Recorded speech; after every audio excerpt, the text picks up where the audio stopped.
The Spurdunky village is filled with wonder, mystery, and fascinating talent around every corner. With so much potential, Spurdunky and friends decided it was about time that the good of the Discord and discussed many aspects of the indie game scene. Spurdunky and Friends presents Indie Game Devs. Hello and welcome back to Spurdunky and Friends Indie Game Devs, the podcast that covers indie games, the people who make them, and how you can get started. Today we are joined by Austin Murphy of Jumperscape Audio. Go ahead and introduce yourself, Austin. Yeah, my name is Austin Murphy. I am the head of many things, and I do a lot of things. Probably the things that I would probably be most known for would be related to, as you said before, Jumperscape, as well as the online persona Lasso Halo. Still pending on creating something for that personal channel, but people at least call me Lasso every now and then, and I can take that. So, stuff that I often work on, if we're talking gaming sphere, you know, your usual topics of conversation, I prefer to do things on the producer and marketing side of things because these guys know a lot about how to make a game, but man, most of them don't know how to market one. So I like to help out with that sort of thing to make it so that people's games actually get off the ground and get an audience as soon as it comes out, because we hate it whenever game drops and it has 2 downloads and, you know, developers start quitting before they ever get good. So out there to help out with that. But then on my personal side of things, we've got Jumperscape. And Jumperscape, first of all, name was created by my mother. I was asking her if she had any opinions on a name, and she was like, what about Jumperscape? And I'm like, that's genius. I'm not crediting you for it. So took the name. Jumperscape was a beautiful idea. It's currently growing into a solid LLC, a nice little short media company. The idea behind it started as an audio thing. We produced a show called Tarkov, a Halo story based on the ODST from the Halo 3 ODST live action trailer. That show got a decent amount of attention, still getting a lot of listens to this day, even though it was made like 2 years ago. And then we have a new show that has come out recently that has kind of completely blown that show out of the water, out of nowhere, because we didn't really expect it, called The Library Halo Lorecast. And The Library was designed originally to help Tarkov fans, because Tarkov fans kept on coming in and asking, like, hey, who is this character? What is this about? What's that mean? And we're like, well, I'm tired of answering this question, so I might as well just try making some sort of solution. So The Library Halo Lorecast had a 25-episode range that we were going to make that would just talk about various topics that were related to Tarkov. And it blew up out of nowhere, and now we have so many more episodes scheduled. Probably not going to be done anytime soon because of that. So now we're just kind of stuck, trapped, and like that at the moment. But I'm okay with it, because this means that the most successful branch in Jumperscape currently is Jumperscape Audio. But that is not to say that that is all that Jumperscape is doing, because among the stuff that I can't talk about is in the branches of Jumperscape Games and Jumperscape Media, which is working on... Actually, this was publicly announced recently, so I can at least talk about this one. There's a very fancy short film being made up in Ohio by the name of November Black, and November Black recently brought in Jumperscape Media's team to help them work on VFX, writing, and all of the marketing stuff that'll come once they're done. So we're doing all sorts of stuff together, and this whole group that we've developed and produced, I mean, it was basically my brainchild, but I'm still proud of everything else that everybody else has done, so I don't want to take anything else away from everybody else. So for now, I'm just the guy that not even came up with the name. I'm just the guy that supported the name, got it up on the on the interwebs, and now I get to sit here, kick back, have some friends, and a nice bottle of Yuengling. And I'm also here with my brother Mike, or Cybernetic Druid. That was brilliant. Thank you for that introduction. I'm Cybernetic Druid. You can call me not Mike. I write code, tinker with game rules and stuff. You can find more about me with North Force Games or cyberneticdruid.com. I do a lot of things. That's true. As well. But yeah. Now give us the same energy with your intro. The same energy? I just made coffee. It's the exaggerated optimism that you have about being in the world that you're in. That's what you need. Well, yeah, I mean that's kind of a lot of stuff, Austin.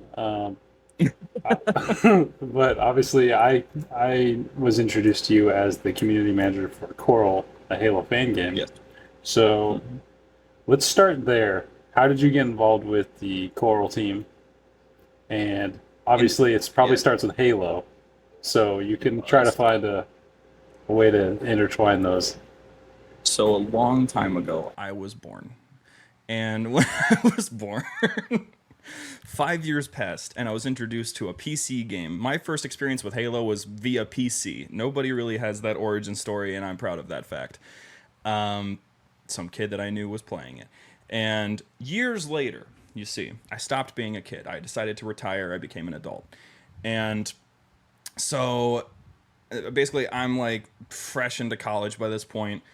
Uh, Graduated as a communications major, so I'm in the midst of this curriculum, trying to figure out how do I fix my stuttering problem and how do I get good at speaking in front of people so that I stop looking like a bumbling moron. So I wanted to kind of find a way to get out there and get confident and semi pressure myself into doing something that was well beyond my normal capabilities. So I'm perusing Halo Instagram, which at the time I was popular under a internet meme account by the name of Halo Shit Posts. If you know that account, keep it to yourself. Don't tell anybody else about it. The account was fun. It was there for like a year and a half, maybe 2 years. Daily content. I was burning myself out, but it was good editing practice because I had to learn how to make stuff quick, and now it's done fantastic for the marketing job that I do. So the way that this happened was I was just kind of perusing Halo Instagram, and there's a Coral, a Halo fan game post that's like, "Hey, we're hiring," and so I click on it and I'm like, yeah, sure, I'll take a look at this. And surely I have some skills in game development that I can use some practice in.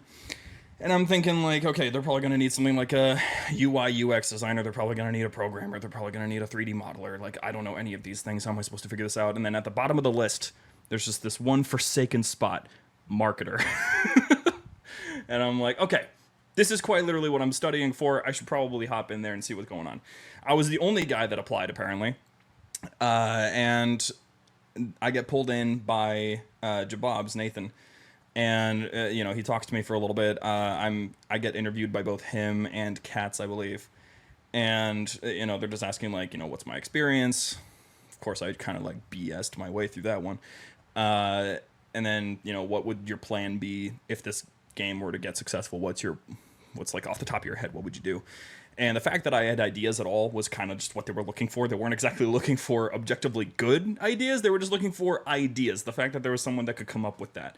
So after that all happened, now I think we're into year 4 of my involvement, I want to say. And now it's been growing into like not just marketing, but like community management. It's been going into managing the team as a whole, helping them figure out how things should be structured internally, all sorts of stuff like that. And it's been a fantastic time. It was a lovely first leap into sort of the more internal side of Halo's fan productions. That and Tarkov, but Tarkov is a completely different story. So, what are a couple of things that you feel like you have picked up from the fan game as far as advice that you could give to someone else who wants to market their game? Figuring out the difference between people who are passionate about their work and doing something out of passion, and figuring out if someone is there for money, and also the difference that money can make, because that's really the massive difference between working on those two different kind of projects. If you're working on a full, like, it's funded, it's getting all this stuff, people are there because they want to make the product, but they're also there because they want to make a check. Everyone in Coral, everyone in Downfall, everyone in any other fan game that's ever been made, they're there because they want to try to either enhance their portfolio, they want to give a gift to the franchise that they feel has gifted them so much more, or they just want to make something that's just a straight passion project, and they want to prove to themselves that they can make it happen, which is fantastic. So on the side of managing those kind of teams and trying to help it not fall apart, because that has been a threat multiple times in Coral's development history, I would say first and foremost, you have to make sure you keep the human part in check, because everyone's a person. You can't expect too much from anybody in any of these teams. You know, if this guy can only get one thing done per month, who cares? He's still getting it done. He's still passionate about what he's doing. It's just he's not getting paid for it. Why would you expect more from him?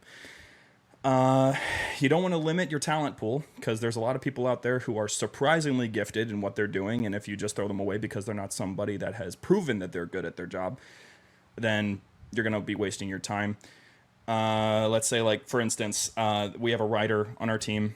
I think he goes by Book, and Book was a guy that I brought in. I talked to him, I interviewed him, I brought him onto the team. Guy had basically no portfolio as far as I can remember. Didn't matter to me, though. He had great ideas. I asked him questions about what he would do with, you know, how would you write this scene? How would you create this plot line? How would you do this side content, this terminal that a player could find? And his answers were so astoundingly unique to me that I was like, yeah, I got to bring him in. And as for the times where you run into, let's say, you have to prepare for the opportunities where people are not really opportunities, but the unfortunate realities where people are like, oh, I'm tired of this. I want to back out. I'm tired. You want to give encouragement, because that's part of the whole human thing. You want to make sure that the people who are working on this game both feel appreciated and feel like they're actually getting something done. Even if they've barely done anything at all, you still want to make it so that they feel as though they are contributing to something so much bigger. So, you know, I would write the occasional massive wall of text that's just like, guys, this is what I've noticed. This is what I think is excellent. This is what I love seeing. You guys are all killing it. You know, go get them, son. You know, that sort of vibe. And aside from the human element, I would think that probably the only other thing that anyone who wants to get into producing and marketing, like when they want to get into that stuff, you definitely need to grow your connections pool. There's no limit to how many people that not only you should know, but how many know you. How many people can name you by name and be like, oh, this guy's working on something awesome. Because your portfolio is great, it represents you, but if your name isn't associated with, let's say, like, productivity, good vibes, you know, making stuff happen, then that's just an automatic negative connotation. So you want to have people thinking about you, so then whenever you come to them, you're like, hey, I need you to help me with publishing this, I need you to help me with broadcasting this, I need some assistance with getting people knowing about what I'm working on. Then these people will pull all sorts of strings for you. You don't want to do it alone, because it's just useless, especially since usually in marketing you either have a small team or you're doing it alone. So that's my advice to anyone who surprisingly wants to get into marketing. It's not an easy thing to do. It is interesting though. It's like it's almost like its own game, marketing. A little bit, yeah. As someone who does this actually as their career, not by choice. It was just after when I was about to graduate, I had a friend who was a professor at the school that I went to, and this school, I mean, it was Moody Bible Institute. There's not many video editors out there. There's not many marketing guys out there. These are mostly people who are training to be missionaries. These are people who are training to be pastors and church team members and all of that. There's not a whole lot of people that are out here being like, yeah, I want to change the world of filmmaking as it is. I was the only video editor that was like dedicated as a video editor to be a video editor, to make video content, not behind a camera, but behind a computer screen. And so I was always the one hanging out on the computer lab floor, just kind of editing things on their computers, even though I hated them. And people would walk up and ask for assistance and all that. One day, professor comes up, and this professor, little did I know who he was a guy by the name of Hugo Perez. And Hugo has a very long list of experiences and production credits that I had no idea about. But he was basically approaching me just doing the whole, like, I'm putting together a team kind of vibe. And basically he was saying that, like, he had just finished doing some marketing for some massive company. Can't remember who it was. It might have been Taco Bell. I don't know. But he had just finished doing marketing for some massive company, and he was moving on into a smaller company that he felt had some very human goals in mind, very personal, not so much corporate. It felt better to do it with them, despite any downgrade in pay. He wanted to make something happen that felt better to make. So he was getting me involved with this company called ZenB, which is a company from Japan who is spreading out into the UK and the US. And he needed a video specialist to reach out into the American audiences. So the last 2 years, 2 or 3 years really, have been just learning how marketing really works on a corporate level and then applying that into a context that is more focused on, rather than trying to get into the human psyche, it's more like building confidence in the brand itself, that it's going to not only care about you as a consumer, but as a person and as someone who actually supports the brand. So like learning from that perspective has been fantastic, because it just makes all of the things that I talked about before a whole lot easier. You keep saying like human, very human from the human. It kind of sounds like the Zuckerberg meme where I am human still. okay. I know all about that. Yeah, no, but that's a real concern, because that's the thing with like marketing. One of the biggest challenges that you face is that it's a very corporate environment if you let it be that way. Like the office can turn into a horrible place to be if it's just, show up, get your content churned out and then leave. Like it's not a good environment to be in.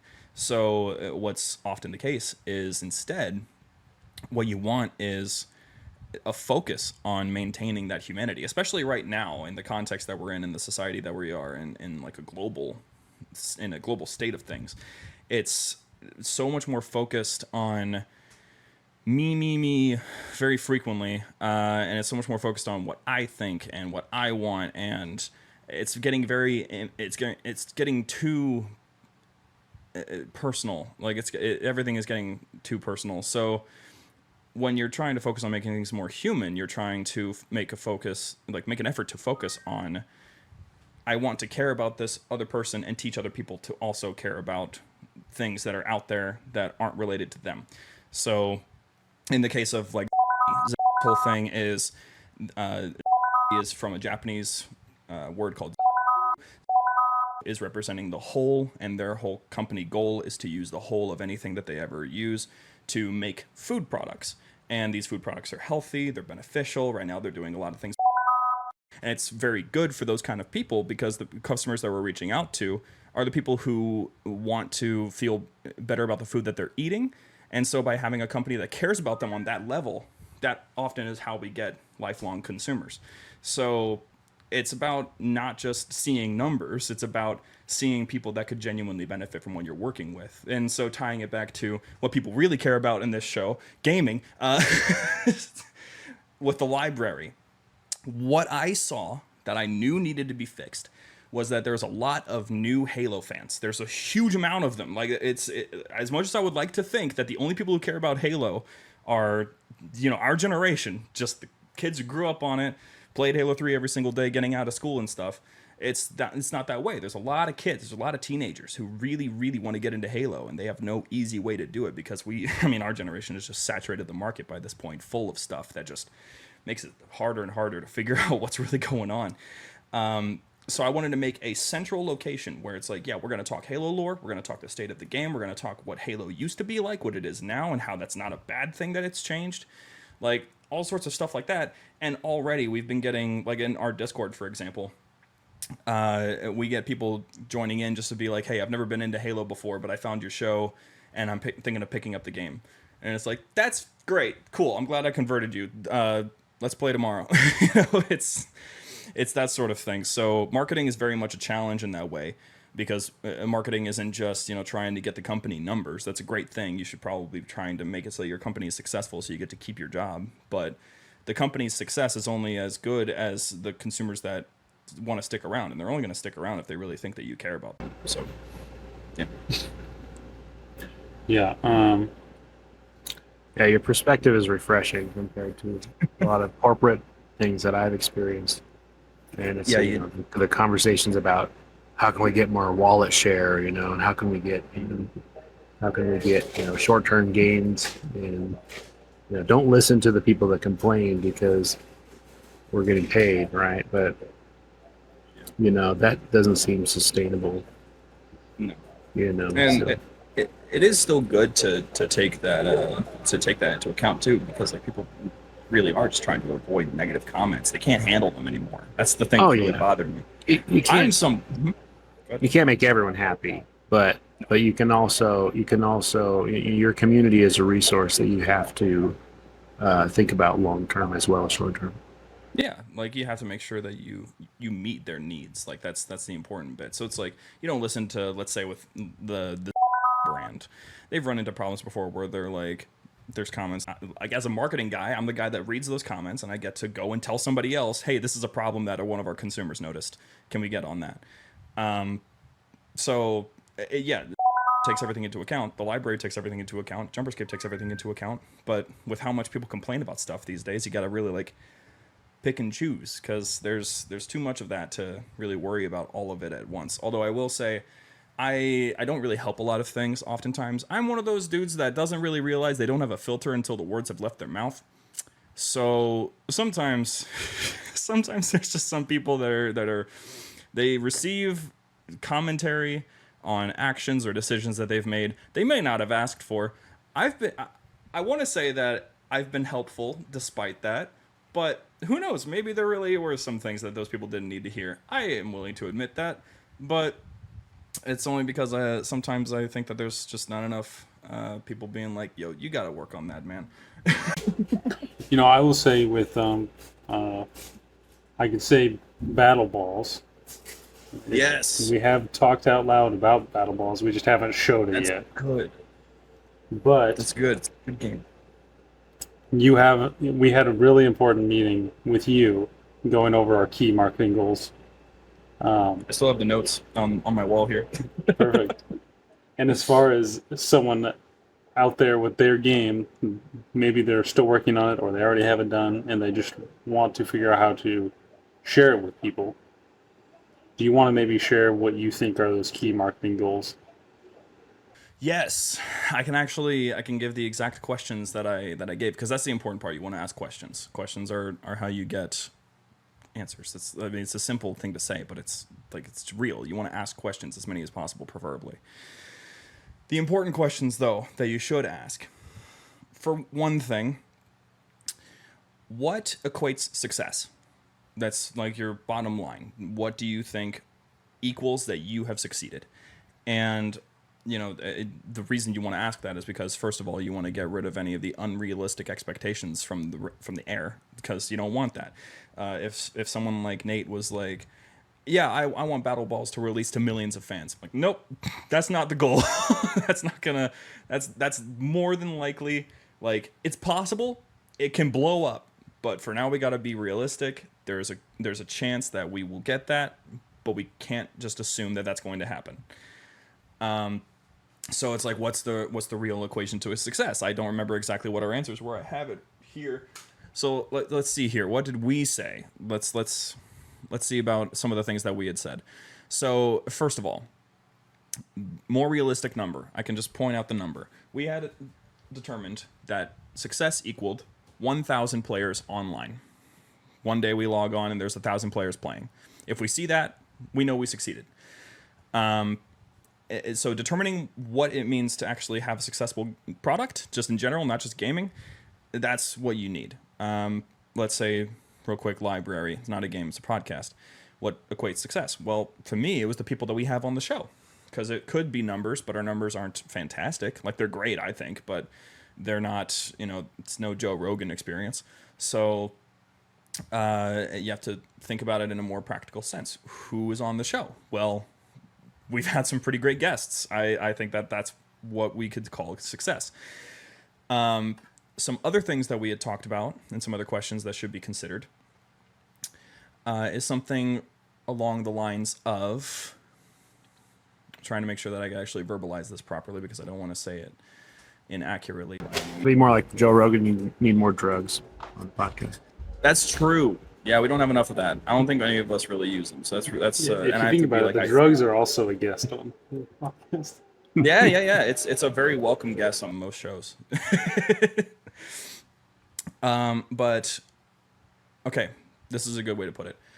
What things do you need to make your project happen? You want to get that laid out ahead of time. Like, you don't want to start working on your project and then you're working on it and suddenly it's like, oh, shit, I forgot about this part. I need this now. And it's going to be delayed because of that. You never want that. So you need to be like, okay, what software do I need? What assets do I need? What do I need to lay out for the groundwork? What do I need to put in this test environment so I can basically just play puzzle and put all of the pieces together to make my game? You need to have all of that laid out.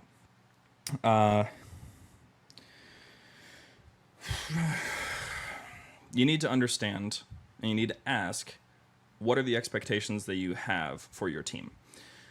Because one of the major problems that I remember that we had in that meeting was the managers expected to do everything.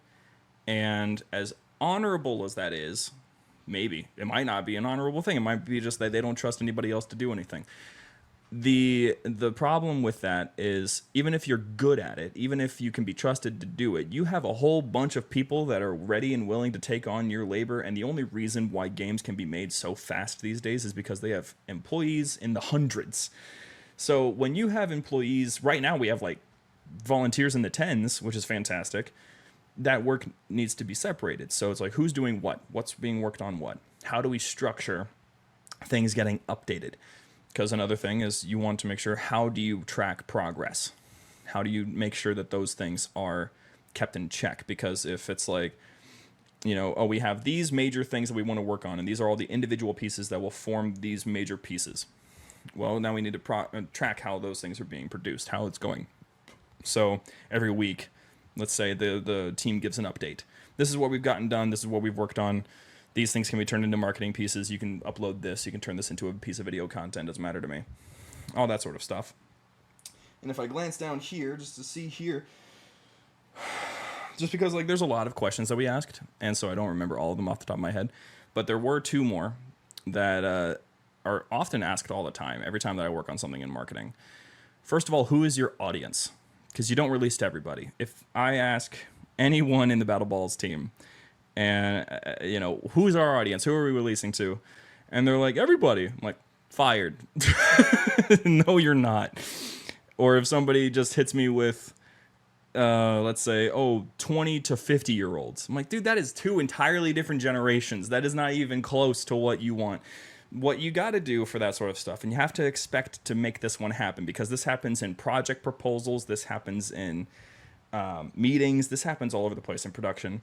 If you're talking audience, you got to come up with specifics. In my mind, the person who's playing Battle Balls is a 18-year-old kid who lives in college dorm or at his parents' house. He's really into Twitch streaming. He really loves to watch the latest streamers, and he loves following the latest gaming trends. And he really loves playing games like Warframe and Forza and Need for Speed. And he might have a little bit of a taste back in the day for Fusion Frenzy's old sumo mode.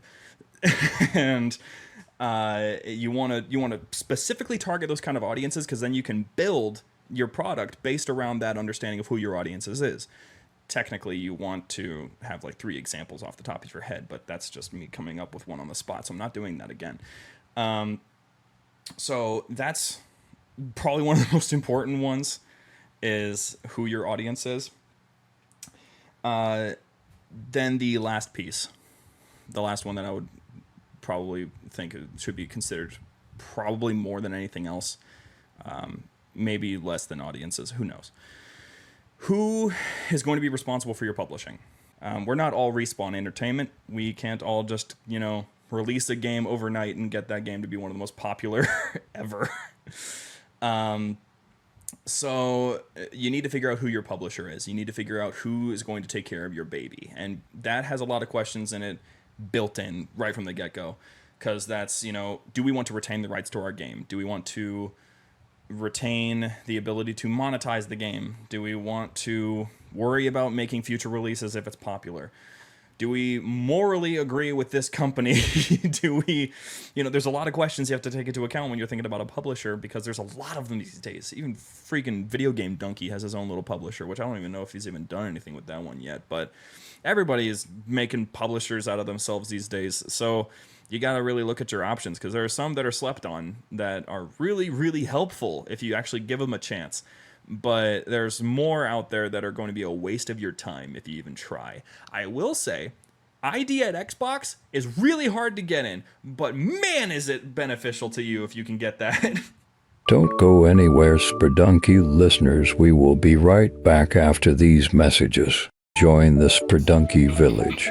Listen to new podcasts during live recording on the Spurdunky and Friends Discord. Join our Patreon to support new content and watch exclusive. That's right, patrons get exclusive access to content like developer walkthroughs of the games featured on the podcast. Sorry, I want to jump back. You mentioned you've been getting some good guests on your Lorecast. Yeah, I guess. Do you maybe want to talk about how you got the voice actor for Frank Woods on there? It's classified. No, I can talk about that, no problem. So, all right. So I'll give you a full rundown of how that started, because it was more of like it was a very last ditch effort kind of thing, like a last minute idea. So when the library was getting popular, what I wanted to do was just make 25 episodes and we're done. But unfortunately, by episode 10, without getting into detail, we had gotten a lot of popularity out of nowhere. And so people were starting to recognize us by voice, by name, and Twitter started kicking up. Things started getting really popular. People started recognizing us, and we realized, damn it, this is actually a good thing. We have to keep this going. So I reworked the plan, which is what happens all the time in get ready to rework your plan if you're going into marketing. You rework it like every other week. I had to rework the plan.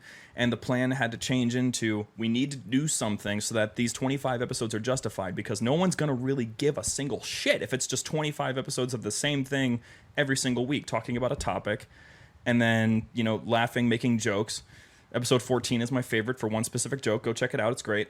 And I'm like, okay, something needs to change. Something needs to be different about these last few episodes.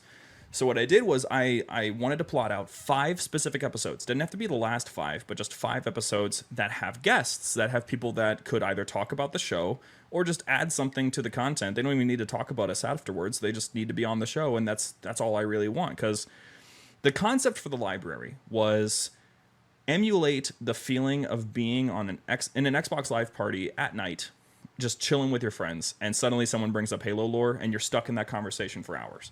That's what the feeling is supposed to be like. And I think we've done a pretty good job of that. So I was thinking, how fun would that be to try to get a content creator to do the exact same thing? Because they're always talking into a mic. I don't even want to know how many times they have to redo their intros, their scripts. Like, they sound so flowy and elegant and lovely when they're on YouTube, but I guarantee you, probably Actman probably does his videos like 20 different takes. Who knows? Maybe he's a fantastic theatrical guy and he can do all of them in one take. Not happening, though. So when you get those guys into an uncomfortable environment, everything is live. Everything is just a flowing conversation. And then you get them to relax, and they are just normal dudes, and they're just talking about stuff. That's fantastic. That's what I wanted. So I wanted to shift gears. And, well, first person I reached out to was Installation 00. And somehow, first try, he wanted to be on the show. And so this is my first time ever bringing up that he's there, but everybody who's been in the Discord would know, because we have a special guest list in our members, and they're not hidden or anything. And it's just a list of all the people that are content creators of some kind that are in the Discord. And for people who don't know, for people who don't know, like my co-host Mike, he's not in the Halo community. He doesn't play Halo. Installation 00 is a big Halo YouTuber. Okay. But it's more than that. Installation 00, he's the godfather of lore. He talks lore. He's talked lore. He was the first guy. Actually, we made a point of this on this episode we did with him, because he was totally on. And it was my co-host James. James had said to him, he asked him, like, when did you start? And he's like, probably 2013, 2014. He's like, there's a reasonable argument to be made that you're the grandfather, you're the father of video essay. Because that's kind of how he started, is he made these Halo lore video essays just talking about these, because he was a former engineering student at MIT, I think. I can't really remember, but he knows all this stuff about like physics and science and all these things. So he was basically figuring out the chemical compound of things like the gel layer and the Spartan armor. And I'm just like, listen, I host this show. I love reading the books. There's a shelf usually back here where Master Chief is. I had to move it because there's no carpet in here. They're supposed to put it in, but then they didn't because Home Depot sucks. But I have almost every novel in the entirety of the franchise. I have multiple copies of the same Halo games right here to my left. Like, I collect, I play Halo, and this guy beat me in every single way, and I was just astounded. But, you know, I digress. He's a wonderful guy, and he was on the show. And I was like, okay, if we could get him, then we got to reach out. We got to figure this out, because there's a serious thing to be said about if you're going into something like marketing, content creation in general, really, you got to stop pretending that everybody is on some different pedestal than you, because everybody is just a dude with an email. And if you treat it that way, you're going to get some people that you would never expect interested in your work, interested in you. And so we had Installation 00. We have an up-and-coming lore guy named Halo Guy. His perspective is fantastic, because the dude he's not a gamer. He doesn't play games. He played Black Ops 4 for a little bit, and then he hopped over to Halo, and he's been playing Halo, but he doesn't play anything else, and he only ever really interacts with the lore. He doesn't really do a whole lot with the game. So, like, he's an outsider in almost every single way, but he's still finding his way into the community, and it's beautiful. His episode is fantastic, and it's coming out later this week at the time of this episode going up. We had General Heed, and General Heed, or General Kid on YouTube, he's an OG from back in the Halo 3 days, where, you know, you would record your TV screen to make a YouTube video happen. His whole thing was glitches and bugs and funny moments and all of that. Nowadays he's a modder, and he's making fantastic mods for the Master Chief Collection, and he was on. We have a couple more that are scheduled, but we had one more guest that has already happened so far. And that was Mr. James C. Burns. And James C. Burns, you don't know him by name, guaranteeing it because it's not said enough, but he is an actor.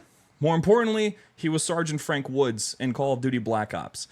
And meeting him was odd, because I didn't think it was going to work. Basically, this is tying back into, you know, everyone's just a dude with an email. I just sent him an Instagram DM. I just went on to Instagram, I found him, I saw his DMs were open, I sent him a DM, he responded, and he said he wanted to be on the show. Later on, I got his email, then following that, I get his phone number, and he's still on my phone, and we still talk, and it's weird.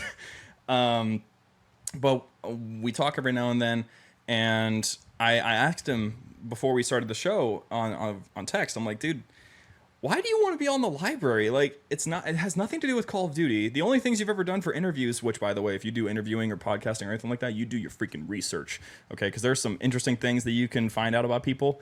But if they've already done dozens of interviews, then they've answered the same questions dozens of times. You never want to be the guy who's asked the same question. Just, that's a pro tip for anybody who wants to make a show out there.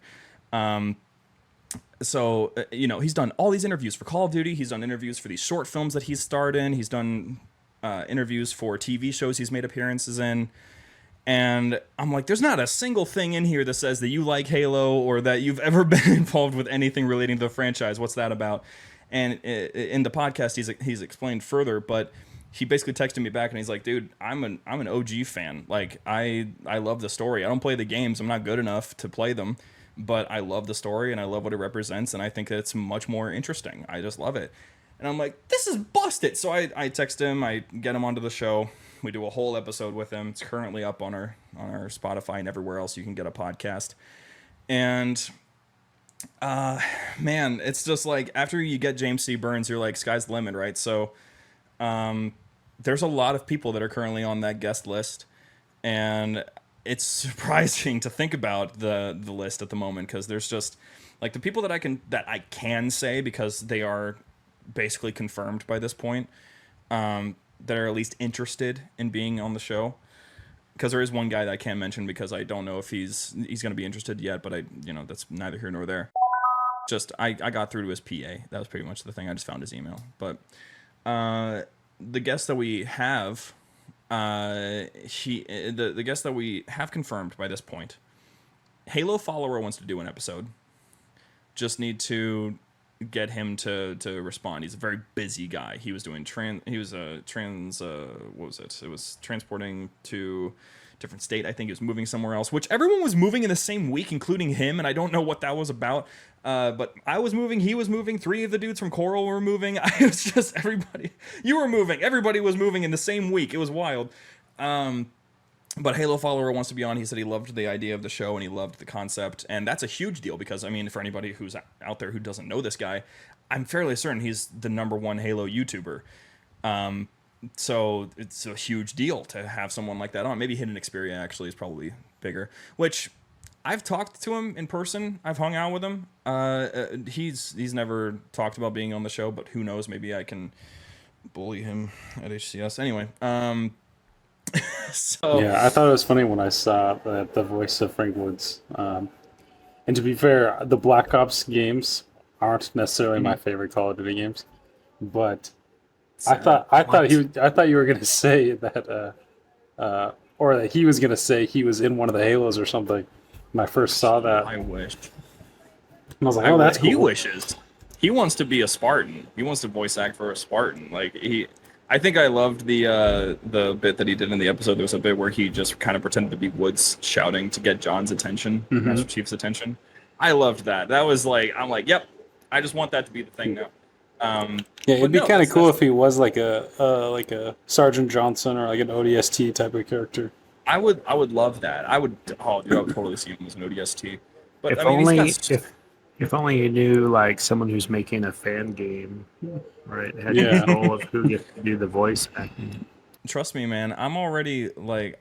So here's the thing. Another reason why you want connections and you want to maintain your presence as a person, and you want to be a good person. Just saying, because like it's not just beneficial to you, because it's a huge benefit to you to make good decisions for yourself. It's hugely beneficial to those around you, and it's hugely beneficial to your career, really, if you want to tie it into that.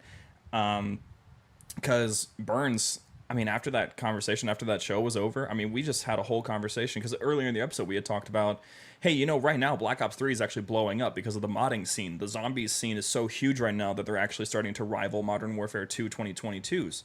Like, they're doing a fantastic job right now. And he's like, really? And I'm like, yeah, it's wild.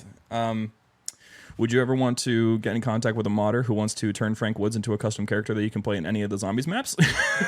He's like, call me. And so now what I've been doing, I've taken it as my job to reach out to basically every single Black Ops 3 modder that I can find. Email them, find their emails, and then email each of them being like, hey, I'm going to keep this as ambiguous as possible. Do you know how to make a custom character? And if they're interested, if they can do it, if they're confident in it, then yeah, I'm going to send them James Burns' number with his permission, of course. But that's the thing. You want to be a plug. You know what I mean? Because if you know people and you know stuff that can happen, especially if you are quite literally the ticket for a very popular and famous actor to do something that they want to do, because he wants to do something Halo related. Well, I happen to be involved with a Halo short film production, November Black, and so we're like, okay, is it possible to fit him into this? And so yeah, you want to be the guy with options. You want to be the guy that knows everybody, so then everyone else can be like, just go talk to Austin. He knows everybody in Hollywood. Well, yeah. Okay, so speaking of connections and voice actors, you basically have this whole server full of voice actors. Yeah. I guess, I don't know to what degree you could say, but do you feel like that's been like a successful, as you define successful, sort of? So what do you call it? I can't think of the word. The gauge of success. Yeah. For my goals, which were none at the time, yeah. For how I would track the goals now, it's successful in every way except for one that I really wish it was successful in. Because yeah, I have all these voice actors, and yeah, all these voice actors have gotten bigger gigs because of the stuff that they've worked on with me. And it's not just voice actors either. These are game devs. These are composers. Which, on that note, we have a composer, had a composer. He's still in the server, but we barely get to talk to him anymore, but I'll tell you why. It's a guy by the name of Kevin Tuitt, I think is how you say his last name. Probably not, it's Irish, so I'm probably saying it wrong, but whatever. Correct me if I'm wrong. He's a great guy. He's a fantastic composer. He was one of the guys that applied to be Coral's new composer at the time, a couple of years ago. And Nate and Katz said no, because his style was a little bit too different. Because basically the application process was make the Halo theme in your own way. And so the guy that we picked, he did a pretty damn good job making his own version of the Halo theme that was pretty much one-to-one with his own special flair and spice that's made it sound great and like authentically Halo. But Kev did something different. Kev was making his own version of the track that had its own melodies but still tied back into the Halo theme. But it was so different that it couldn't be considered, basically. Like, it was just off the table. But I looked at it and I'm like, this is awesome. I need this guy. I need him to work with me. I need to make something with him. So Tarkov, A Halo Story is in production. And I'm like, all right, you're Irish. I need something that has a somewhat Irish vibe, Irish/Hungarian vibe. It's two very different things, but the instrumentals are very similar. Because I can't use... The original idea was to make the theme song for the show just the song from the ODST live action trailer, but that's copyright. That's a bad idea. So I was like, I need you to make me a theme song. I will pay you. Just tell me like what you need, and I'll make it happen. He ends up writing the entire soundtrack at the end of the day, and it's a fantastic soundtrack. It's up on Spotify. You can find it. It's all by itself. It's beautiful. But before we started season 2's production, which is now going on, he was like, I'm sorry, I'm gonna have to back out. And I'm just like, why are you leaving? And he's just like, oh, don't worry about it, I'm leaving for this company, this other company. They hired me, I sent them the work that I did for you, and they loved the stuff, so now I'm gonna go work for them. I'm like, oh, I haven't heard of that company before. What are they doing? This guy, he's just like, oh, I think they worked on a game called Star Wars Jedi, what was it? And I'm like, you played the game with Cal Kestis in it? And you're gonna work on the game with Cal Kestis? And he's like, yeah. So I'm fairly certain he worked on Jedi Survivor because of the stuff that we worked on together. And I was like, that's fucking insane. That's nuts. So in that way, there was success. People are finding their way into much bigger industries than what I'm presenting. But that's the whole point. Jumperscape is not supposed to be some big company, maybe someday, but not today. That's important. A lot of people have made it into really big things. The guy who voices Avon, for example, and the guy who goes who does the intro for the library, same dude. He has been getting paid work to do these like audiobooks, and the guy who plays Mike, same thing, he's been doing paid audiobooks. They're finding their way into an industry that they otherwise would have no idea about. And so in that way, yeah, no, I completely consider that a success, because I was completely lost whenever I was getting into these industries. I had nobody to figure out where I'm going. So the fact that I get to kind of be a sort of like guidepost for how do you get into this industry without ever getting that opportunities myself, that's fantastic to me. And it makes it even better that now I'm starting to find my own way into these industries. So now I have even more experience and more things that I can pour into people and help them out even more. And the way that it's not successful, though, like I said earlier, the way that it isn't to me is that at the moment, it's not as financially successful as I would want, and not in the way of personal success, because I don't need money to either feel content or happy. If I have enough money to buy pop figures from Halo, I'm fine. It's more in the fact that in Tarkov, it was very much a passion project, and I couldn't pay anybody for it. With productions such as, like right now, there's a game that's in development, but it's a passion project, and the guy who's working on it doesn't want money, and I'm just sitting there like, that's kind of bullshit. Let me pay you. I don't know. And it also sometimes feels like an inequality sort of thing, because like I can only afford to pay so many people. So it's like when it's voice actors that are just passionate about what they're doing, like, yeah, I'm going to let them be passionate. I'm going to let them pour in whatever they want to pour in. If they feel like it's valuable, then yeah, I'll let them do that. But if it's something like a composer who's going to spend months and months of work on making a soundtrack happen, especially with the new composer that we got, the guy who did SPV3's soundtrack, he's doing season 2. Like, you want to pay him. You want to make sure that they're compensated for their time. Or our artist, Sergio Mendoza, 3 dots on Instagram. He's a fantastic artist. He's done all of our work for everything that we've ever done. And so I pay him every time, but I can't do that for voice actors. And even sometimes I'll have to hire a specific person to play a specific role because I don't have any voice actors that match the voice profile that I'm looking for. So like season 1 of Tarkov, we had Spartan Kelly in it. And I'm like, I can't have anybody just walk in and be like, yeah, I can do Kelly. Yeah, that's fine. I won't throw on an accent or anything, but I can be Kelly. So I had to hire specific to get the character that I needed. And then later, Tarkov Oni Files, there was Parangoski. Margaret Parangoski shows up, and she has a very specific voice profile again. So I had to hire somebody else to do her as well. And so, like, I would love it, and I'm working towards it still. I would love it if one day I can call it a complete success.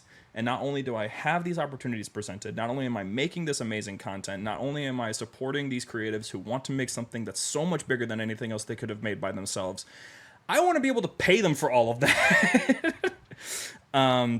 It's just at the moment, you know. Sorry, I just thought of this. Yeah. Have you thought of taking what you did with Tarkov and what it equals to Halo and approaching like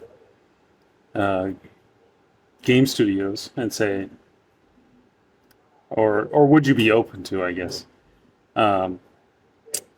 like making a series, like an audio series for other games? Would you be interested in that? 100%. And the reason why I'd be okay with that is just, I mean, first of all, I think that there's a lot of series out there that probably would love to have some extracurricular content in their library. And there's probably too many of those companies that either won't do their research and do horrible, or they'll charge ludicrous amounts of money. But no, that is totally something that has been considered. In fact, early on, there was a mission. We wanted Tarkov to be recognized as canon, and we wanted 343 to fund the rest of the show. I'm saying this openly because it didn't work. Otherwise, I would totally hide it. Yeah, I shouldn't have expected anything. I shouldn't have expected it would ever work. I shouldn't have expected a darn thing. I don't know why I was so upset about it at the time. I don't know why I thought it was going to work out. 343 is notoriously closed doors. They're notoriously specific about who they want to work on their stuff. Some rinky-dink dude walking up to them at the time, rinky-dink. Now, but, you know, rinky-dink dude walking up to them being like, hey, I want my show to be recognized as canon, and I would love it if you could just give me the right, and I'll keep on making the show. No, and I mean, they gave me a realistic warning because it was Microsoft who sent me this email. They're like, hey, we could totally do that. It would be ours, though. You would not be allowed to work on it, and it would be completely RIP. Do you want to do that? And I'm like, no. And so I backed out, and not to say I'm not poking and prodding from time to time. If I ever meet 343 employees in person, like, I'll bring up stuff. Supposedly, Joseph Staten has listened to Tarkov, and I only shit myself a little bit when I thought about that the first time. Because, you know, the guy who wrote the lore is listening to your show. That is potentially not what he envisioned. Like, that's the hurtful thing. Although Tarkov is supposed to fit perfectly in Halo's lore. It's supposed to fit, like, just the perfect little thing. It's not supposed to break anything. If anything, it adds to things. But yeah, no, I've thought about it, and I definitely would want to make it happen. The current concern there, and it's something that also should be considered for anyone who wants to make stuff, is you got to know your own bandwidth. And man, I don't have a whole lot at the moment. Because if I'm working on Tarkov, if I'm working on the library, if I'm working on my career, if I'm working on another podcast that has nothing to do with anything Jumperscape related, it's for a completely different radio show. If I'm worried about all these other things that I'm working on that I could just list, I'm not going to have any time to do anything else. And you never want to overwork yourself, because if you collapse and you're the guy that's in charge of all these things and you're the guy that's behind all this stuff, then, you know, you've kind of screwed over everybody else that's attached to the project. So it's kind of your duty to not let yourself burn out. Hence why today is my day off. Well, here's an idea. Yeah. Just some random game, Crash Bandicoot, comes to you, and they say, hey, we want to give you $850,000 to make a whole season just like Tarkov, but about Crash Bandicoot. I won't say this to them, but my first thought would be, bro, it cost me like $2,000 or $3,000 to make Tarkov Season 1. Yeah, I'll take it. Sure, let's do it. But no, I mean, Crash Bandicoot, dude, that was my first video game. Yeah, I would play that. I would do that. I would absolutely do that. I would be all about it. Because, like, the thing is that I don't want to limit myself in any way. I mean, Jumperscape, it's all Halo right now. But if you really, like, read deep into our messaging, into our slogan, into everything we're doing, there's not a single thing in Jumperscape's identity that says that it's Halo related. It's because that's on purpose. Jumperscape is not Halo related. Halo is the content we're making right now, and it's the focus. But Jumperscape is not supposed to be this Halo-centered thing. It's supposed to just be... The slogan is content for the greatest fans. That's the point. It's not supposed... It doesn't say Halo fans. It just says fans. It's supposed to be content that relates to things that people really love. So if we're going to make podcasts, we're going to make podcasts about what makes things interesting for different franchises. We wanted to do a Star Wars show at one point, but the organization that we're collaborating with that does our publishing said there's already one there, so we couldn't fill that hole, but we talked about it. So, you know, in the future, there's going to be other shows. Maybe we'll do another fan audio drama or something, but we're also making original content. So Jumperscape is this very interesting entity that exists in this plane between being just a fan group, just a group of guys, and being a legit, like, funded LLC that is a slowly growing business that is, I mean, it's got access to all sorts of different equipment that legit producers and creators use. So that's the interesting thing there, and that's exactly why I would be absolutely down to do a Crash Bandicoot. Dude, you have any idea? Like, I would hire, I don't know if you know who Jim Caddick is, Caddicarus on YouTube. No, I don't. Look him up. He's fucking amazing. I would want him to voice Cortex, without a doubt. I would immediately ring him up. I would immediately call him. I would be like, yo, dude, I need you right now. Like, I've never reached out to you my entire life. I've watched you for like 10 years or something. I need you now more than ever. So I don't know anything about Crash Bandicoot. I specifically chose that because I was thinking there wouldn't be any content to make or any lore. Dude, there's a fuck ton. No, there's so much. Because, dude, Crash is... I don't even want to get on the... You don't want me on this tangent right now, man. Crash is, like... Crash has got so much. What probably would be a better one, let's say, Bloons approaches me. I don't even know. I would take it just... You don't know monkeys throwing darts at balloons? You don't know about that game? Bloons Tower Defense. Yeah, he knows. I don't think I know that one.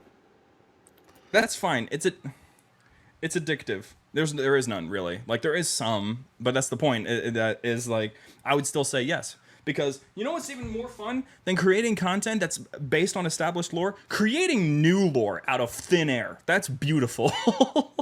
That's why I want Alex Wakeford's job. I will never come for it, but man, I want Alex Wakeford's job because, I mean, dude, that guy is the guy that's in charge of Halo's lore currently. He's literally the guy that is developing the story. So with that kind of job, I mean, you're literally, like, you're responsible for where the direction of the story goes. And that's just stressful as all hell, but it also sounds really fun. And so, yeah, if I had an opportunity to do a game that has no lore and I get to write it all myself, absolutely. I've already got the writing experience. I've already got the interest in making stories happen. So, like, yeah, totally. I mean, I've got all the tools that I need. So what do you think it is about Halo and its lore specifically that attracts so many people to even want to listen to a lore cast about a video game from a fan's perspective? Relatability. That is a common trend that I see between all of the different people. Because, first of all, let's say, like, Burns. He was on the show. I asked him why he liked it, and he said it was relatable. He said that he found the Covenant to be relatable. That there's this person that gets disillusioned away from this lie that he's been living his entire life. Yes, creature of the night, Sangheili, alien, Covenant, Force, General, slaughterer, genocidal maniac for a little bit. He only has a kill count of like a trillion. Or no, it was a billion. No, it was a billion. He's killed this is the random note. He killed 1 billion human beings in his time as a commander of the Fleet of Particular Justice. Badass name, by the way. And only like 20,000 of those were military. So, just, you know, he's got a little bit of a kill count on him.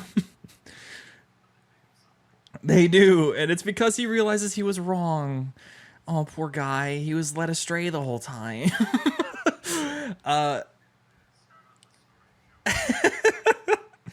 All you get, the only context you get is that he was there on Reach. That was his fleet that attacked Reach.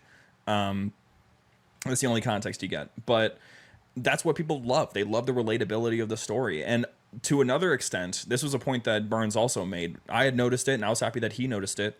It's doing something that media is not very fond of doing these days, and that's telling a positive story about humanity coming together, fighting against a common threat. They still got issues to work through, but they're all joining forces, bright environments that are very colorful and inducing this positive vibe, telling a story that is all about humanity rising from the ashes in a way.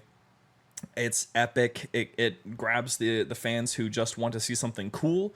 Michael Bay Transformers viewers, you know, they get to play Halo 3 and they're all down. The people who want a serious narrative that tells a story that is deeply ingrained into a lot of people's experiences in life where they just feel like they got disillusioned by something. Halo 2. You get a lot of these kind of stories that are just super. I mean, I relate to. You can never really explain perfectly why you relate to these stories, but I relate very much with Halo 4. Just the way that the characters are, the way that the story is told. I'm sitting there. I was like, I can relate to that. I know what part of my life has experienced this exact thing in a way, and so. No, yeah, that happened. That was my dad. Yeah, no, he just, you know, it was very, very scary. Didn't know you could do that. But no, it was always like with fans, the thing that I noticed in terms of the lore, because you have to really like specify that, because there's so many more fans of Halo that have no idea what the hell is going on. They just love the multiplayer. They love how it feels, and they leave it there. But the ones who are fans of Halo as a story, they are there for the relatability. They're there for the epic storytelling that usually doesn't hold back on what it wants to do. Because we've gone into cults, we've gone into religion, we've gone into genocide, we've gone into body horror. Like, there's all sorts of places that the Halo franchise has touched, and it has something for everybody, which makes it super accessible. So I think that's probably the easiest way to put it, because you could probably talk for a very long time about theorizing, like, oh, why does this guy, why does Jim Bob over here think that the Arbiter is based? So basically, if you want to have a game that brings people back to it and it's story related, just write a good story. In a way. That's relatable. Yeah.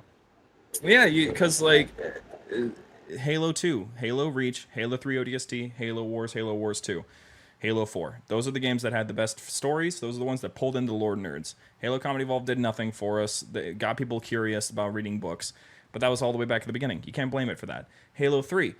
Literally nothing happened in terms of lore. Like, yeah, things happened in the galaxy and we experienced it in the game, but it is such a cut and dry, simple experience, and it's just mind-numbing, but I love it for that. That's why I love it so much, is because it's just an epic final battle between two huge armies in a literally out-of-this-world location, and it's gorgeous. But people love these kind of stories that are just, they're thought-provoking, and they're adding a lot to what's already established, and Halo Infinite didn't do that. So, but that's the way that it compares to, let's say, like Star Wars. people are I keep on getting all sorts of messages from Star Wars fans all the time because they're so disappointed. They're so sad in this scenario. It's already been over 10 years. I think we're coming up on 12 years since Disney's acquisition. Actually, no, 15. We're almost coming up on 15 since Disney's acquisition and complete undermining of the Star Wars franchise and what was already established. Not to say that it was simple, like it was already clear cut. If you read any of the novels from before Disney turned things around, it was already getting really confusing and already getting retcons all over the place and really strange situations that you wouldn't think these characters would be in. You're already experiencing something that feels like you're alienating the audience and you're getting all these confusing stories, but you're still getting something that's consistently cool and consistently themed towards Star Wars. But then someone comes along and just takes it and just changes it on its head entirely. And now everything that you were complaining about before, well, don't worry about that. It's not canon anyway. It's like, you can't do that to your fans. And so recently I had a buddy that had this sudden boost in interest with Halo because Halo was so ridiculously consistent. We are like 35 books in now, I think, 35, 36. And in terms of retcons, like you could probably nitpick, but these writers talk to each other. These writers read each other's works, and it's very obvious that they do that. And so some fans will show up in Halo just for the fact that they know that they can start from book 1, get all the way to the most recent book, and still know exactly what's going on, and everything is perfectly coherent. And it still ties into the games. I don't care about this whole Reach argument. I've read Fall of Reach. I'm fairly certain that portion at the end is only what shows up at the end of the war. So I don't know what you guys are looking at. You can feel free to comment that. I'm happy to get into some arguments in the comments on that one. But, it's like you have to really, really try to talk about retcons. But there is an episode about that on the library that's going to be recorded after the 25 is done, where me and Halo Guy are going to talk about all the retcons that exist in Halo, because they might not be many, but they are there. But they're so ridiculously hard to find. And so annoyingly small most of the time. Yeah, I love how Bungie put it. The coolness factor outweighs the whatever the canonically whatever. Yeah, it doesn't have to make sense. It has to be fun. That was their whole MO, and that was great. That was wonderful. But for people like Halo Guy, he doesn't like the Bungie games that much, just for the story aspect. Like, he doesn't like that era because there's not a lot, and it doesn't make a whole lot of sense. And I'm like, that's fine. You're still a heretic, though. And so, like, that's the way that it just kind of is right now. Is that, like, the fans love Halo because it still makes sense. It's still, like, even if it's going in directions that we did not see coming, it's not like we couldn't imagine that it could happen. Like, we're all shocked that Cortana turned evil, and now Infinite's been out for almost 2 years. I can say this. Now she's dead completely. She's gone. She straight up detonated herself, Like, that's crazy and all. But none of us couldn't see, like, none of us were there thinking that couldn't happen. If you had played from Combat Evolved, you would know that she's a megalomaniac freak if you really give her enough information. So you give her enough power, and suddenly she takes over the galaxy. She's a carbon clone of Halsey. You're going to tell me that Halsey wouldn't want to take over the galaxy if she had the option to do so? Yeah, no, she totally would. So, yes, it all made sense. As for somehow Palpatine returned? No, there's a reason why Star Wars fans are upset. Nothing makes any sense. They break their own rules all the time about how a lightsaber works. Does it have weight or does it not? Well, it doesn't, but it does. It's just so annoying. So, like, with Halo, it's so painfully consistent in the ways that are important that it doesn't really matter what gets changed or what turns we have to take, because these things usually have some form of explanation that if you just sit down and have a conversation for like an hour about it, you've already got it figured out. And I think that's also why people like our show so much, is that we bring up these controversial topics of, like, did Halo Infinite do this right? No. Okay. Is that just our opinion, or is that objective? Most of the time it's just our opinion, but sometimes it is objective. And these kind of conversations are important, especially for, I think, the Halo community, because right now it's a little volatile, to say the least. I think Now, that's not to say I'm not saying that I'm not part of the angry veteran crowd who wishes that Halo was in a better place. I am very much in that party. But I'm more just sad these days, not angry. And so through that sadness, I get clarity, and I get to talk to the people who are angry about Halo's position and be like, listen, there are people out there that appreciate where Halo is right now, and I think we need to understand why they appreciate where Halo is at the moment. We should be happy that someone's playing it at all. So, yeah, did that answer the question? That was a lot of me talking. I don't remember, honestly. It was how do Halo fans fall in love with Halo? And I think I answered Oh, that. yeah. Because we were talking about, basically if you write a good game, it's super relatable. People at least come shockingly back enough, and check it out again. Yeah, shockingly enough, if you make a good product, you'll actually get fans. I don't these days. That's sort of like a secret of the trade. It doesn't really matter. Apparently, Well, bringing it back to Halo, look at Halo 5's story. A lot of people were down. And then Halo Wars 2, I feel like, was a very simple way to bring the community back up and hyped for the next game. Even though it was technically an offshoot game, it introduced a new faction that everyone was like, they're so badass. And then just even hinting that they would be in the next mainstream Halo game, everybody was like super up and hyped. And that's separate from just, long-term fans, but yeah, just be consistent with it though, because they weren't. That's the problem. Halo Infinite flopped because they didn't carry over pretty much anything from Halo Wars. So like, the Banished are multicolored. Why are they multicolored? They all need to be wearing red. Why are the elites wearing white and blue? I get it. You want to change their identity. Listen, the Reds in Red vs. Blue did it a long time ago. Just put them in different shades, okay? It's not that hard. Yeah, I agree. The way they looked in Halo Wars 2 is just perfect. Downright sexy. Yeah. And there's definitely a lot more Halo lore, Halo-related things I would like to get into with you. But I think for Save now... it for the library. Yeah, we'll save it for the library. Because I'm sure at some point you'll be on. Yeah. Look for Spurdunky on the library. Yeah, at some point. At some Hasn't point, even yes. been recorded yet, baby. Is there anything that you wanted to get to, Mike, since you're back from your coffee break? Which I hope it was pleasant. Coffee break. I don't know. You lost me on the Halo stuff. We can go back to pure practicality if you want. I do a lot of other things other than Halo. Ignore all of that. That is only like 80% of my personality. Just target the other 20%. Yeah, I don't know. That's okay. I'm To be fair, I kind of I, sprung this on Mike very, not that long ago, like today. I just got back from a Surprise. 3-day thing. So, yeah. Tired. Little low energy tonight, but That's okay. Technically, we were back from a break on our Spurdunky and Friends cycle, but it's actually been almost exactly a month since our last episode, which was not intentional. It wasn't supposed to be that long. We're gonna try to be a little bit better, and a part of my plan with that is to do some streams that aren't with guests, maybe just chill streams, just to kind of get into that habit of. So here's what happened: is that we exceeded our goal on the time frame of our break.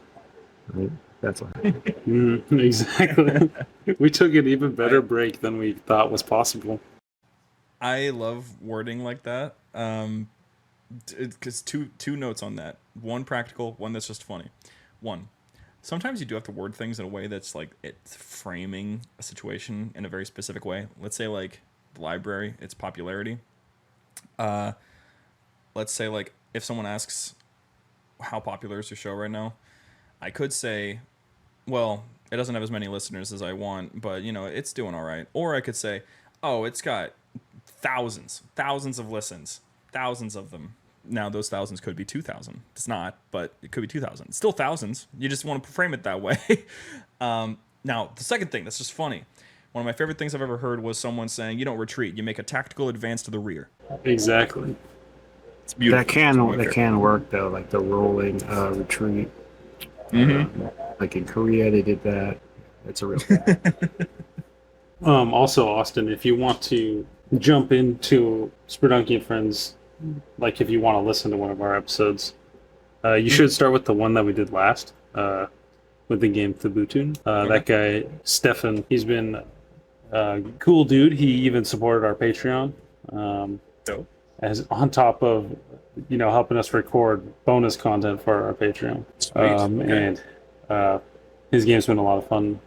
I've been doing that walkthrough. Viewers watching, check out the walkthrough on our Patreon only right now. And then we were guests on his stream as well. Oh yeah. He did a speed run of his game, which That's hilarious.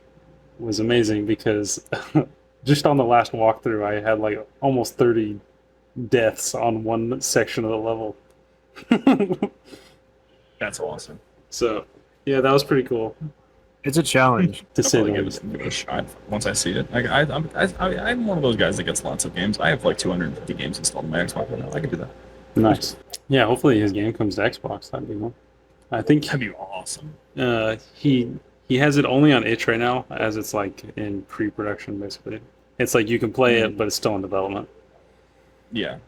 There's one game on Xbox that I'm kind of confused about how it happened, like how it got there. Have you played Spartan Runner? Spartan Runner, it's really good. It's a really, really good game. Do you remember 2D Halo back in the day? There was a little mini game that's made. I do know Spartan Runner. I didn't realize it was a Halo thing at first. Yeah. Yeah, So it's the 2D Master Chief. Yeah. The guy made that, and then 10 years later or so, he made Spartan Runner. And, super fun game. You get to customize your Spartan, and you get to unlock weapons, vehicles. You're just trying to run as long as you can, or you can do the campaign with their specific objectives. Really cool game. Somehow it's on Xbox. I have no idea how he did that without running It's into not some sort of licensed? copyright issue. No, he's not licensed by anybody. He has millions of players, but as far as I'm aware, he has... I've asked Microsoft before. The Halo license is either not for sale or extremely expensive. That's interesting. Yeah, no idea how he did it. It's like the old Contra games or something. It's so much fun. It's just an endless runner. It's very simple in But terms you of design. run- It's really fun. So you run and shoot. Yep. Yeah, Jump with someone had to approve it, right, to get it onto Xbox. It had to be. There's I don't know how they did it. They have another game that's not on Xbox. It's on Steam, but it's still also really good. Spartan Firefight. It's best played on... You can get both of these games on mobile, but they're both better played on either a PC or a console. And Firefight especially is just... it's basically... You can either play Firefight, it's the same exact game, except you can control the Spartan, and you can move back and forth, and there's levels and everything like that.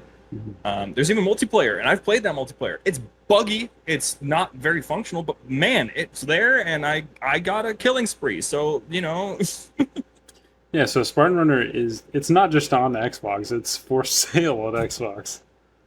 Yes. How? He's full don't on. know, I'm dude. seeing a Banshee in the screenshot. Yeah, Yeah, I'm looking it's through. I'm not even like an avid Halo player. I'm recognizing specific weapons, like the sword and things. Everything Wow. from Halo is in there. I don't know how he did it. I don't know what happened. I don't know who he talked to. That's a question I could have for him at some point. But the dude has it on Xbox, and it should not be possible. All right, so game devs, nothing's impossible. If you can talk your way enough, or just sneak it in there a little bit, then you're all good. Well, eventually it'll be public domain. Yeah, In 100 years, We'll be dead, but yeah. By the time Batman's awful. by the time that the games take place, Yeah. That's yeah, at the same time. kind of funny thing. So- Based on our technology right now, our technology is actually in the exact same spot as Halo were at this time. Like they predicted, pretty much. Like, note the lore was written in like 2000, early 2000s for this stuff, and we're somehow on the right track. Was that before Microsoft bought it? Microsoft had Halo from like 2000 onward. So they didn't write that one. No, that was written by Mr. Joe Staten and a couple other guys. They basically like had predicted things like drones. There's special technology with military deployment that's currently being worked on. Like there was this orbital deployment option where you could fly a squad up into space in this little pod, and then they basically para jump out of the Halo jump really out of this thing at like top almost in space, and we're developing that right now as far as I'm aware. And so it's like that stuff is being worked on. We're just now getting commercial flights into space. You can just do that. It's called, what is it? It's Virgin that's doing it. So it's Virgin Galactic, which who named that fucking company, dude? And who did that? Jeffrey. Just some guy named Jeffrey. No, not Virgin is. I don't know. It's my tongue. I'm still Jeffrey. No, I was just joking. But Jeffrey Bezos is the name of the I was Yeah, thinking we're the one getting who didn't kill himself. What are you talking about? Anyways, I don't know. I think that, I mean, one of my goals with this show is to get guests who do more talking than I do, so that I don't have to talk as much. And I think this has been the most successful episode. I love the sound of my own voice, bro. That's why I'm a voice actor. I do all this stuff. I haven't ridden a bike in a long time, and I went on this bike trip yesterday that just absolutely destroyed me mentally and physically. And now it's late now. So My legs are tired, so my mouth don't work. exactly. I don't know, this has been a great episode, and I really appreciate you coming on, Austin. I appreciate you having me. Yeah, and I've been listening to your show. I like to listen to all kinds of podcasts when I'm working on stuff and when I'm bored. I like to do that and too doing whenever I things, have the time. I can never get I want the time back. I used to have all the time in the world when I was working at a grocery store, but now I don't work at a grocery store. But no, I appreciate it very much. The show has been growing very much, and just knowing that there's someone that watches. I mean, the way that we like to think of things, which, you know what? Final tip, final little bit of advice for those that are listening, and maybe you want to start something up that's bigger than yourself. If one person takes their time out of their day to interact with your content in any way, shape, or form, you understand that that is a person who has very limited time on this earth who chose to have your content be a part of it for even just a little bit. Does that not sound significant to you? Even if it's just one person, that is one person who's chosen your work over lunch, over friends, over time alone. Like, they have chosen that. That's significant. If you get to thousands, fantastic. You know what? Take that. Make that a goal. But if you don't, and you only are one of those guys that, you know, has a random YouTube show, Machinima series, it's got 300 views. That's 300 people who wanted to watch your stuff and appreciate it, man. You got to think of it that way. You can't keep on. I was like that. I'm talking to myself right now. You can't just beat yourself up because you didn't get as popular as fucking PewDiePie. This is bullshit, bro. This is bullshit. Straight ass, man. Yeah, that's a bad attitude to have. Awful. It's horrible. Yeah, that's. And there are people who have gotten views with that attitude, but it's not sustainable for your mental health or a positive community. It's content suicide. You're basically just dooming yourself to eventually either think of your work as just work, nothing fun, or you're going to just end up having insurmountable goals. Like, it's not going to work out. Actually, relating to that, there is another thing. I keep thinking of stuff because it doesn't stop. Do something fun at the same time, because if I did the library all the time, I would die. So do things that are fun but still creative. I have a YouTube channel that I won't talk about because it's supposed to be secret. It is a gaming channel that... Listen, it's called Markiplier. Dude, that's where I know you're from. Oh, hello everybody. My name. But no, it's a YouTube channel that I have with my friends. It's just us playing games. That is literally it. It's similar to Russian Badger in a way in terms of the content. It has edited text, graphics, sounds, all of that stuff. And it's a great channel. I think we make great content. I make content for it every week. Right now, it's just fun with friends. It's my way of relaxing after doing tons of other stuff that is actually important for my career. If no one ever finds out. Oops. I can But cut no, that out if you need not me the to. name. No, it's not the name. Yeah, no, it's dumb. But no, if no one finds out about it, then yeah, no, it's just the way that it is. It's not a goal in any way, shape, or form. If anything, the channel is just so that whenever my guys come over to my house or I go over to their place or whatever, we have something to kick back and watch while we're drinking beer. So, Halo Spartan versus Warhammer Space Marine. Space Marine kicks the Spartan's ass every time. What about Doom Guy? Doom Guy would take Chief's visor and use it to wipe his ass. Are you kidding me? Doom Guy can shove 25 guns up his ass. The dude is moving significantly faster than any Spartan ever could. He can canonically lift like 15 times the weight that a Spartan can. The dude has slayed Satan 3 times. The Master Chief would walk up, he'd be all calm and be like, I need a weapon. You know, he'd be all doing all of that, and it would only take like 2 seconds before Doom Guy would wipe the floor with him. I mean, the guy doesn't even have shields, but when he does have shields, they can take a tank round. Chief has shields that they go ouchie when you touch water.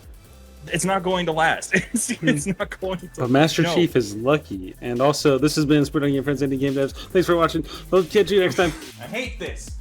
Like they get tricked all the time. My favorite thing recently was that it was for years people thought this. Master Chief's armor jacks him off. It's not real. That didn't happen.